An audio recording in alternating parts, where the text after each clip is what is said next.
আসসালামু আলাইকুম এভরিওয়ান। আমি আজকে যাচ্ছি সরিষা খেতে, আর সেটা হচ্ছে আমার দাদু বাড়ি, আমাদের গ্রামে, সিরাজগঞ্জ এরান্দ গ্রামে। আমি এখন আমাদের গ্রামের ভেতরে একটা খেতে চলে এসেছি, যেখানে প্রতি বছরই সারাটা জায়গা জুড়ে সরিষা ফুল হয়। আজকে এই প্রথম দিকে দেখতে পাচ্ছি না, কিন্তু ভেবেছিলাম যে ভেতরে থাকবে, কিন্তু এসে তো আমি পুরো সারপ্রাইজড যে পুরো ক্ষেত জুড়ে কোনো সরিষা ফুল নেই, কারণ আরও 4-5 দিন আগে সব সরিষা উঠিয়ে নেওয়া হয়েছে। বাবা গো,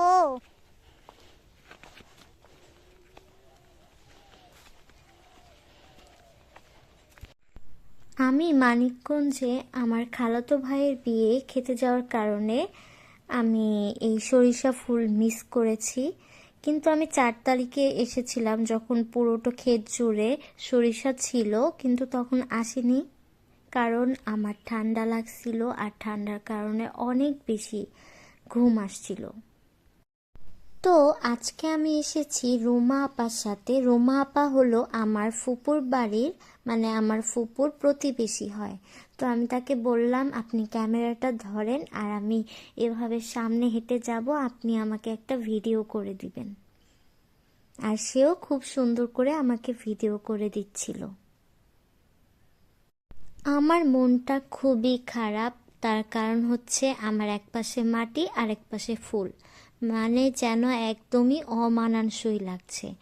এর আগের বছরে আমি যখন আসছিলাম, মানে দু চোখ যেদিকে যায় শুধু সরিষা ফুল আর সরিষা ফুল, হলুদ আর হলুদ, দুই চোখে শুধু প্রশান্তি আর প্রশান্তি।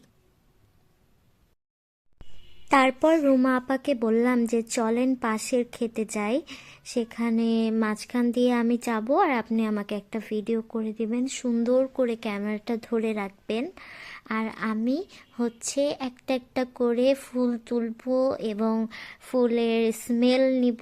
আপনি এভাবে একটা সুন্দর করে কিউট ভিডিও করে দিবেন।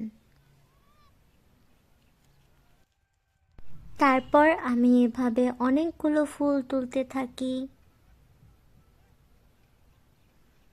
আর ফুলগুলো আসলে খুবই সুন্দর ছিল, স্মেলটাও জাস্ট ওয়াও।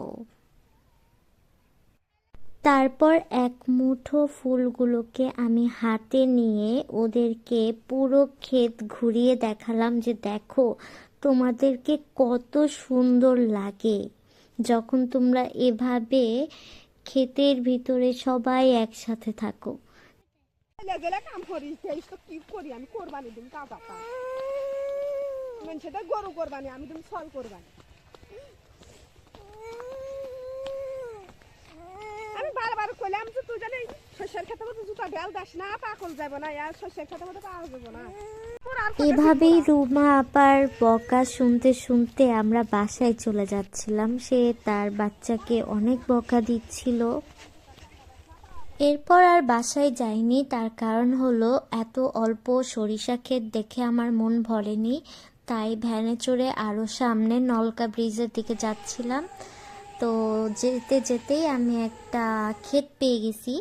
এখন এই ক্ষেতে আমি চলে এসেছি আরও বেশি সরিষা ফুল দেখতে। এখানে এসে আমার আগেরটার থেকে বেশি ভালো লাগতেছে। আমার ফুল খুবই ভালো লাগে। আমি শুধু চাই যে আমি কোনো ফুলের রাজ্যে হারিয়ে যেতে, যেখানে শুধু ফুল আর ফুল থাকবে, অনেক কালারের ফুল, লাল, নীল, হলুদ, সবুজ, বেগুনি, গোলাপি, তারপরে পেস্ট কালার, তারপরে অনেক যত কালার আছে পৃথিবীতে সব কালার দিয়ে যেন আমার একটা ফুলের বাগান থাকে। আমি এরকম একটা বাগান চাই। সেই ফুলের বাগানে থাকবে অনেক সুন্দর সুন্দর পাখি, আর ফুলের বাগানে বড় একটা গাছ থাকবে, সেই বড় গাছের সাথে একটা লম্বা ঝুলানো দোলনা থাকবে, সেই দোলনায় আমি খালি দোল খাবো। আর অনেকগুলো ফুল দিয়ে মালা বানিয়ে গলায় মালা পরবো আর মাথায় ফুলের মালা দিব। দেখুন আমার সরিষা খেতে এসে আমার ড্রেসের কি অবস্থা করে ফেলেছি আমি। শিট, একেই বলে সরিষা প্রেমিক। দেখুন কি একটা অবস্থা, আল্লাহ। আই লাভ ইউ সরিষা ক্ষেত, সরি আই লাভ ইউ সরিষা ক্ষেত। উপরের দিকে তাকাতেই দেখা গেল দুইটা পাখি খুব সুন্দর করে সূর্যের দিকে এগিয়ে গেল। তবে আমার মধ্যে একটা সমস্যা রয়েছে, সেটা হলো আমি ফুল প্রেমী ঠিক আছে, কিন্তু আমি গাছ লাগাতে বা গাছ বুনতে এসব আমি পছন্দ করি না, আর গাছের প্রতি আমার কোনো অ্যাট্রাকশন নাই। কিন্তু এইবার যেটা হয়েছে, আমি আমার বাসায় ওয়াটার প্ল্যান্ট লাগিয়েছি, কারণ মাটির ঝামেলা আমি একদমই বুঝি না, আর এই ঝামেলা রাখতেই চাই না। তাই আমি চাই যে আমার গাছগুলো পানিতেই বাঁচুক, ঘরের ভিতরে বাঁচুক, কোনো রকম রোদ ছাড়া। তবে আমি আপনাদেরকে একটা উপদেশ দিব, সেটা হলো গাছ লাগান আর পরিবেশ বাঁচান, কার্বন ডাই অক্সাইড কমান, অক্সিজেন বৃদ্ধি করেন পৃথিবীতে, এবং নির্মল নিঃশ্বাস নিন প্রাণ ভরে। দেখুন আমার অবস্থা কি, আমি আমার সরিষাকে আমি পাপ্পা দেই, আর আমার পুরো ড্রেস নষ্ট হয়ে যায়। এই যে আমার পুরো ড্রেস আজকে নষ্ট হয়ে গিয়েছে, আর মেকআপ তো অলরেডি শেষ।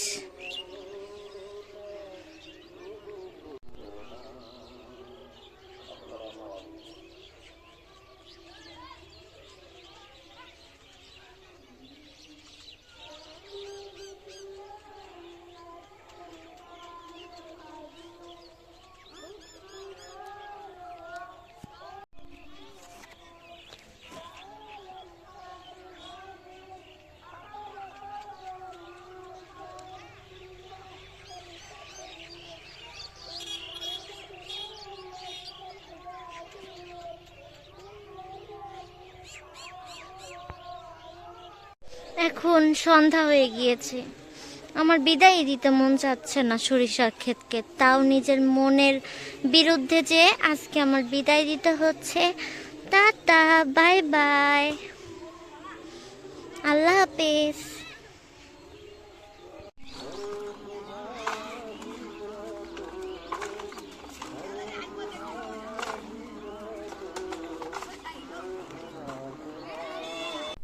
এখন বাসায় চলে যাচ্ছি, দেখা হবে আবার নতুন একটা ব্লগে। সেই পর্যন্ত সাথে থাকুন, সুস্থ থাকুন, আর আমাকে অনেক অনেক বেশি ভালোবাসা দিন। আল্লাহ হাফেজ।